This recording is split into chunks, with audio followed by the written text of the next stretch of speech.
Oleme andnud täna taas äikese hoiatuse, sest ees on palav suvepäev, mil äikesepilved on varmad tekkima. Varahommikul Kuras äärel olnud äikesepilv liikus kiiresti Saare ja Läänemaa peale, tekkis äikeste virk ka Liivi lahel. Sajud laienevad mandrile. Ülekuumenenud õhus on pärastlõunasel ajal lisandumas kiiresti rünksaju pilvi, millede all tugevat tuult tormi tõstab ning milledest väga intensiivne vihmahoog võib tulla koos ägeda äikesega. Nii on siis täna ilm pilves selgimistega, enamus kohtades tuleb vihma ja äikest. Kohati on sadu tugev, tuul on muutliku suunaga ja nõrk, aga äikese eel ja ajal võivad tuulepuhangud tõusta üle 20 meetri sekundis. Sooja tuleb 27–32, saartel ja põhjarannikul 22–25 kraadi. Skandinaaviast itta liikuva madarrõhkkonna kannul on Norra merel ja Skandinaavias tugevnemas kõrgrõhuala.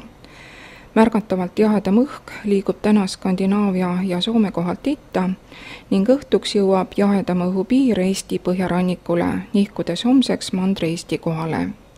Öö vastu homset sajab kohati vihma, on võimalik äike. Lõuna pool on tuul nõrk, Põhja-Eestis aga pöördub itta kirdesse, 5–10 rannikul tõusevad puhangud 12–15 meetrini sekundis ja sooja on 15–20 kraadi.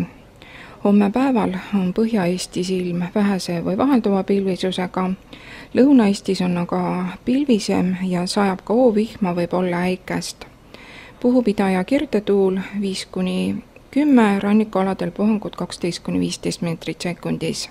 Ja sooja on Põhja-Eestis 20–23, Lõuna-Eestis aga veel 24–29 kraadi. Teisipäeval tuleb vahelduva pilvisusega ilm ja kohati sajab vihma, päeval võib ka äikest olla. Puhub idatuul 4–10 meetrit sekundis ja soojakraade on öösel 12–19, päeval 21–27. Kolmapäeval on öösel vihmahooge siin-seal, päeval aga tuleb taas enamus kohtades vihma ja on ka äikese oht. Öösel puhub kagu- ja lõunatuul 3–8 meetrit sekundis ja sooja on 13–19 kraadi.